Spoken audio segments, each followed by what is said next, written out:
மனைவியை இழந்தால் மனைவி எடுக்கலாம் சகோதரர்களே. தாயை இழந்தால் தாய் கியாமத் நாள் வரைக்கும் கிடைக்க. அதான் தாய், அதுதான் தாய் சகோதரர்களே.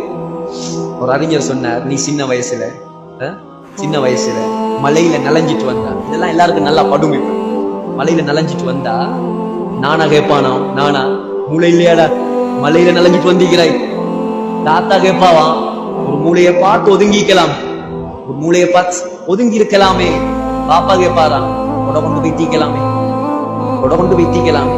உம்மா உம்மா இது ஒன்றையும் கேட்காம, தவளை கூட தேடாம, தண்ட முந்தானையால மகண்ட தலையை துவட்டி விட்டு விட்டு சொல்லுவாளாம், எந்த புள்ள வெளியிறங்கக்கூடிய நேரத்துலதான் இந்த மழை பெய்யணுமா. இதான் தாய் சகோதரர்களே. அம்மாவை மதிங்க. தாயிர காலில் அல்லாஹ் சொர்க்கத்தை வைத்திருக்கிறான். நீ பெரியாளாய் கல்யாணம் முடிச்சு புள்ளையெல்லாம் பெற்று முடியெல்லாம் நரைச்சி வீட்டுக்கு வாராரு. இப்ப வீட்டுக்கு வரப்போகல, இவர் பெற்ற புள்ள இவர கைப்பைய பாக்குமாம். கைப்பைய பாப்பா பாப்பா சாப்பிடுறதுக்கு என்ன கொண்டார? சாக்லேட்டா, பிஸ்கட்டா, கேப்பச்சினோவா, நட்டெல்லாவா, என்ன கொண்டாரா? மனைவி சட்டப்பைய பாப்பா, சட்டப்பைய. மாப்பிளக்காரன் குடும்பம் நடத்துறதுக்கு சல்லி கொண்டாரா?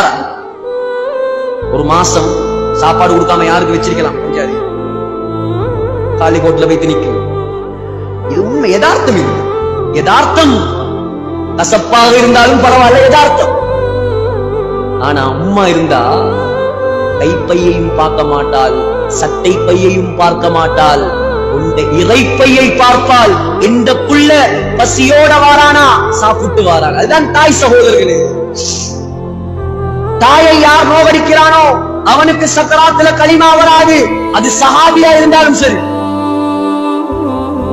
சஹாபியா இருந்தாலும் சக்கராத்துல களிமா வராது.